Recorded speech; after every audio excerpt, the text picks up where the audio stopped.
I'd like to start with your statement. It says that the president chose not to conduct his own campaign. You have the experience in over 350 elections all over Europe. How typical is it for the major presidential candidate, the incumbent president, not to choose not to have his own campaign? Without now precisely naming or naming countries where it is done, or naming countries where it's not done, that the president actively and formally campaigns and steps back where it comes to his formal duties. The reason why it is important is that the voters can really assess and also compare the then incumbent president, as a regular candidate, despite having him, using his formal duties, which of course always an incumbent president being a candidate gives him supports him in, of course, popularity and people knowing the person. So just to have a better level playing field, it is important always that a person steps down from his formal duties. That's the reason why we make this statement in the report. Now, I would like to ask you about the election commissions. Some people call Central Election Commission in Azerbaijan Central Fraud Commission, or its chair, Mazahir Panahov, a magician with a magic wand. But by law, election commission should be composed based on the equal quotas in parliament. The three equal quotas we have in parliament is YAP, YAP, and YAP, ruling party. No minorities, no opposition, no independents. Doesn't it make election commission biased and incapable to conduct fair election by default? And you met with CEC probably many times. How do you think it can be fixed? We mentioned indeed in our report the difficulty of impartiality in the Central Election Committee. YAP is indeed a majority party in parliament, and despite of the fact that there are also other parliamentary parties and also individual members within the parliament, we know from the transcripts of the parliamentary sessions that these political parties and also individual members of parliament are very supportive of the majority party. And due to the regulation that the choice of the composition of the election administration is based on the three quarters of these different groups, majority, minority groups within parliament, and these individual political members of parliament, that makes that the composition can be difficult in the polling stations. You can then question its impartiality. So what do you think is the problem? The problem is the formula, or the problem of the parliamentary elections? If they're not free and fair, and we do not have representatives represented, different political forces represented in the parliament, how do you think this can be fixed? Where to start from?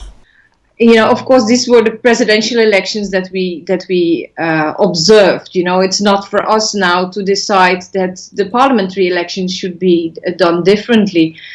So I think, having this reality in parliament, I think it would be good to look at the formula. And maybe, it's not even the formula or a possibility of impartiality of the election committee members. But for example, if all our long-term observers and also short-term observers would be able to observe that they follow the procedures, then still everything could be organized according the way it should be. Do you think they're biased now? Is it something that can be told about the election commission members now? What we saw during election day is that there was a widespread disregard of the procedures that should be followed during the election day to avoid malpractice. Of course, it's important is that we really observe and assess their activities based on how it, not presume things will be wrong before you actually start observing, but look at what is happening in practice. We were in the country with 350 short-term observers that followed election day from the opening, voting, counting, and also tabulation. And based on the standard methodology that ODIHR uses, we can be sure that the reflection that is indeed also that can be read in our publication is a proper reflection of what happened during election day. Now, I want to ask you about the discrepancy in the number of registered voters. CEC puts the number as high as 5.2 million voters, and whereas Statistics Authority says almost 2 million higher. In other words, we're talking about 38% ballots that we don't know who they belong to. And it's a huge number. And I see that your statement also points out this discrepancy. How would you suggest, how did you deal with it? Did you raise this question?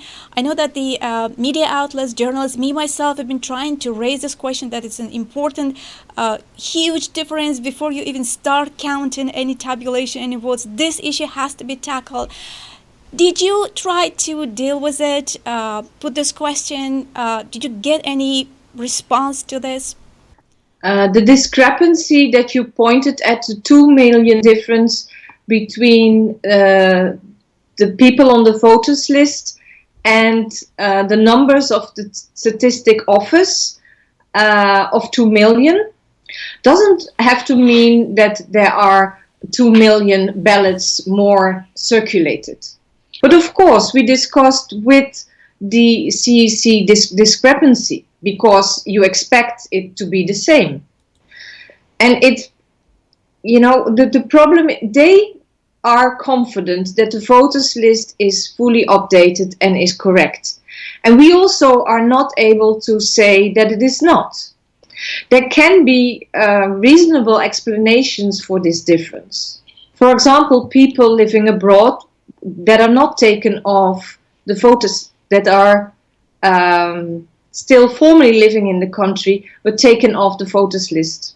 But the problem for us is that they could not provide an explanation for this difference. Of course, this difference opens up for lots of speculation, but we are also are not aware what the effect was of this difference. We also cannot say if it was the voters list that was wrong, or that maybe the statistics of the citizens was wrong. Isn't it the kind of question that should be counted, looked at, reviewed, fixed before the election is called? This, of course, could have been done for these elections, but when we publish our final report, it would for sure be one of the recommendations from us to look into. Your statement says that you observed that public sector employees and university students were compelled to attend some of the YAP campaign activities, and that they were prevented even from leaving. I would like to ask you about the voter turnout, and given the reports about the politically motivated arrests, repressions, crackdown, do you know as to how realistic the turnout is, the turnout percentage is? I mean, in other words, how many people were there or voted not out of fear, but because they wanted to vote? It is indeed true that in general, looking at the campaign and our long-term observers in the field, visiting the rallies, there was a low, medium interest in the elections.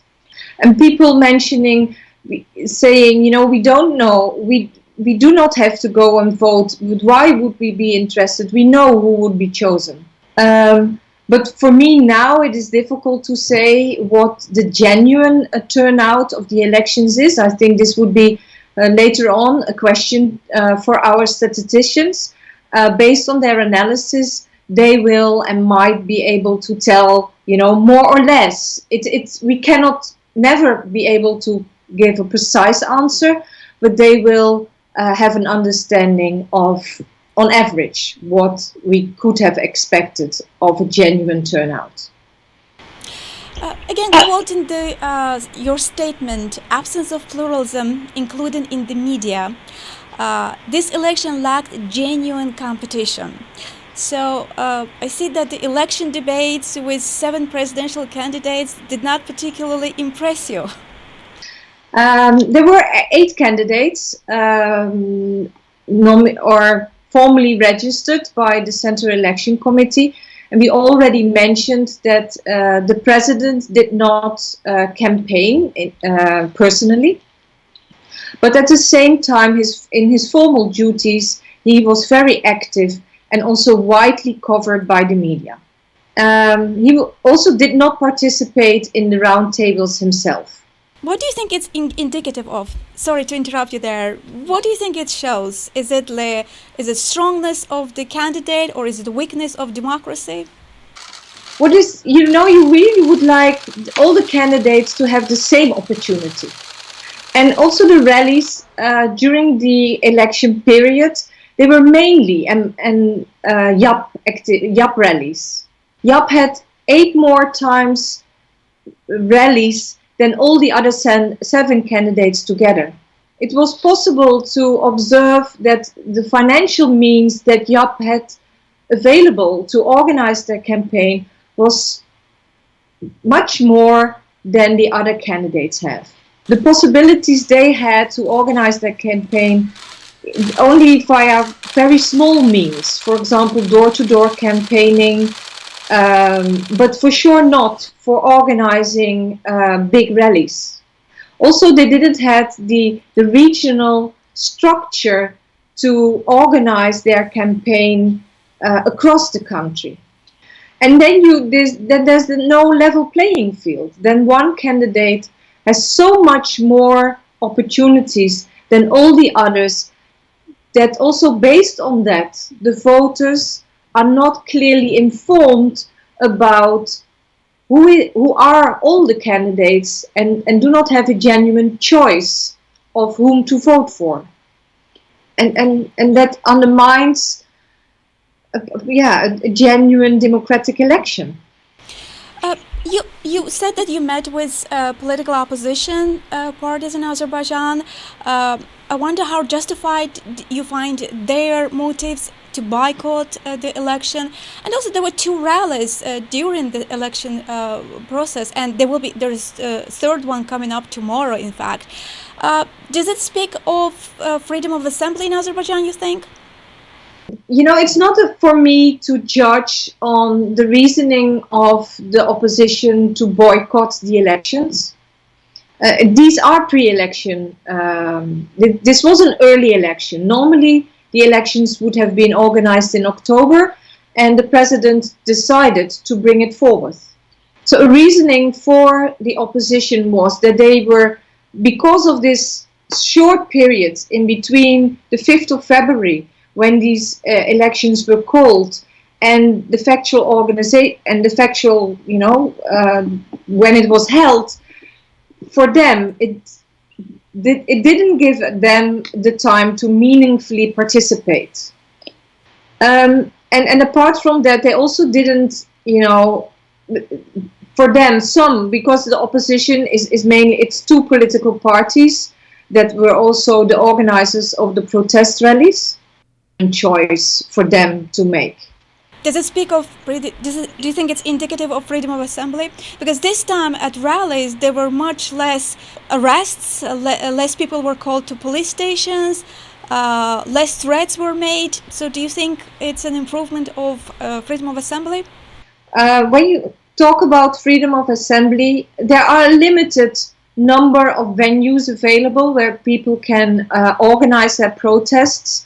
And also they first have to ask to be able to organize this rally, and then it's up to the authorities to decide if they allow it or not. And you talk about less questioning and less imprisonment of the participants of the protest rally. It's something I cannot judge upon. I only can judge on the numbers that are shared with us this time. You know, the way we always do our work is we talk with lots of stakeholders. And this time we also, of course, talked with the opposition and received the information from that side. But to have a balanced view on the circumstances, we also ask in this case, the Minister of Interior. And what now is the difficulty is that the opposition speaks about numbers of people that are questioned and numbers of people that are imprisoned and were, for 15 days and 20, 30 days. But the Minister of Interior denied that this all happened. But based on the information that was shared with us, we think that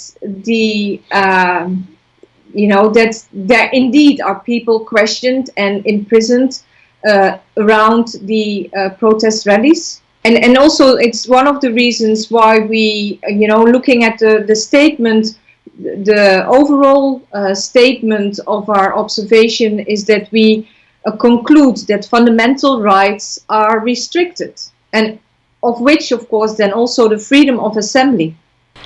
Press reports suggest that you were summoned, and I quote, summoned to the Minister of Foreign Affairs of Azerbaijan and to protest the biased findings of the mission in the report, in the initial report. Now, that sounds odd. You're there. It also happened. Oh, okay. Because that's what I wanted to hear, whether you can confirm that you were summoned as it's posed, or let's say invited, or what can you tell us? I mean, Was there a meeting? What is it that you were asked of? A visit of the Ministry of Foreign Affairs by our mission after the press conference is something which is done much more often. And actually the appointment was made by us already a few days before the press conference actually took place. Yes, a few days already before election day, factually. You read the report and everybody, of course, is able to read it because it's a public document. But what I would like to, and what is not, that what people cannot read in the document. You already mentioned the 350 elections throughout the OSCE region that we observed. We always do it based on many, many different interviews. The core team based in Baku and also the long-term observers that are stationed throughout the country have with all the election stakeholders. We were invited by the authorities to write an unbiased and impartial report. So what we do is talk with the authorities, on the one hand, the court representatives, with political parties and candidates, and opposition, but also, as I mentioned already, the candidates, election administration on all different levels. Altogether it was 13 core team members and 28 long-term observers, plus then on election day, 350 short-term observers.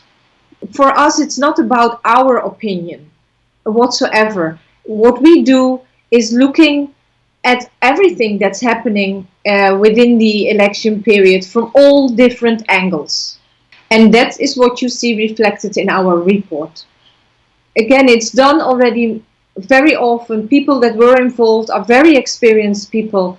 So, and we weigh the information we receive and compare the different answers we receive from the different stakeholders with each other.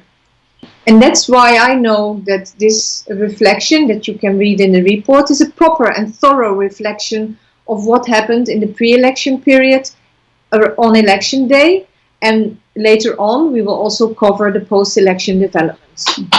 And my my last question, in 2 weeks you will be completing your work in Azerbaijan and heading back. And if asked by someone who doesn't know where Azerbaijan is about this election, like the incumbent president wins with 86%, were they really free and fair elections? Yes or no? What would be your answer? We never provide the answer that you asked on your question because elections contain of so many different aspects that you will never be able to cover them. That's what happened in these 2 words. You know, to capture the Azerbaijani presidential elections, if I would be able to do that in 1 sentence, then we say the Azerbaijan election lacked a genuine competition in an environment of curtailed rights or freedoms.